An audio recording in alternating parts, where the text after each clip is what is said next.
Hi, this is Matthew Lee here. I'm making this reflective presentation to reflect on the results I achieved in a recent simulation for universal car rentals. I found this simulation to assist me in understanding the complexities of pricing services. This simulation took place in two cities, Orlando and Miami. Orlando, of course, is a well-known tourist destination, including parks like SeaWorld and Walt Disney World. Miami is a much more business-focused venue. It includes attractions such as Miami Beach Convention Center and Western Diplomat's Great Halls. It also has Miami and South Beaches and Everglades National Park nearby. Orlando predominantly attracts leisure travelers who are generally more price sensitive and appreciate package deals. Miami, on the other hand, attracts many business travelers who are generally less price sensitive than leisure travelers and appreciate extra perks.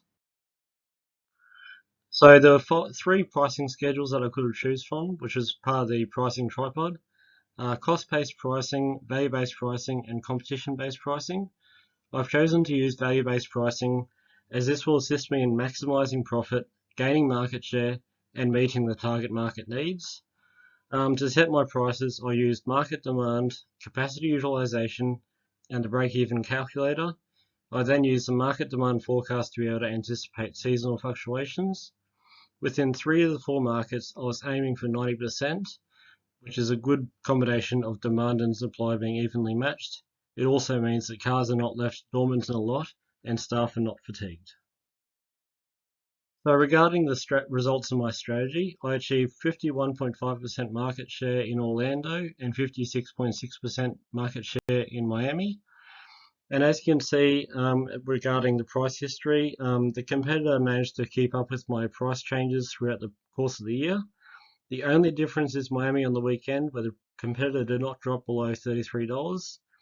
In my chase for 70% capacity, I continued to drop my price to my peril. So as you can see with regards to the market size, Orlando during the week was an even mix of business and leisure customers. Miami, on the other hand, during the week was predominantly business customers. Leisure customers were predominantly in both Orlando weekend and Miami weekend. Unfortunately, I was unable to keep up with market demand in Miami, and as you can see, through many months of unfilled orders, which ultimately meant that customers went to the competition, which was unfortunate. As far as unit sales, Orlando during the week and weekend was quite fluctuating with sales, and the same with Miami during the week. Miami on the weekend, however, was quite stable. So my overall results were a cumulative profit of negative $23.8 million, a final market share of 53.7%, cumulative unit sales of 15.3 million, capacity utilization of 80%, and a final month's profit of negative 4.4% million. So I was relatively disappointed with the result. I was happy with my market share in Miami, but I was very disappointed with my overall profit result. So as far as noteworthy and puzzling pricing results, I found that my Miami weekend pricing was all over the charts. My competitor never dipped below $33, and obviously there was a good reason for that. Troubling processes, again, the Miami weekend situation. I was able to get market share, but it was at a substantial profit loss, unfortunately. So my pricing objectives were to adjust my pricing to meet the target market's demands, to maintain a sensible capacity for each target market, and to anticipate market fluctuations throughout the year. I found that the target market was generally favorable to my price reactions, and through the 10% increase in Miami's weekend trade. And as you can see, there was a fluctuation in market demand for each segment.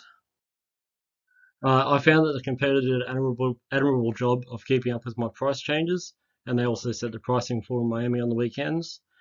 Seasonal effects had a massive difference on my sales. Easter, summer break, and Christmas all heavily increased my demand, and there was a subsequent slump after those, and I didn't change my capacity too much.